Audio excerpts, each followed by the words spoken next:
adúpẹ́ o adúpẹ́ o adúpẹ́ o wọ́n ti fi èèyàn wá lẹ̀ ẹ̀dáhùn bí ìṣẹ́jọ́ I've been released. I was released in Ibilo. I was released in Edo State in Ibilo. My name is Prof. Oloye.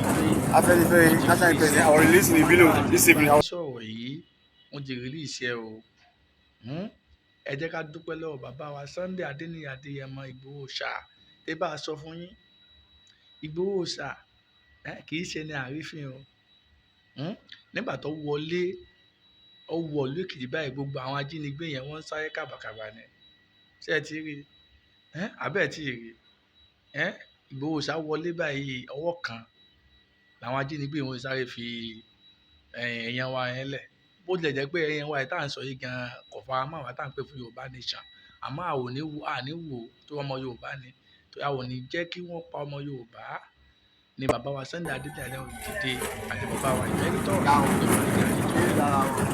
I've been released. I was released in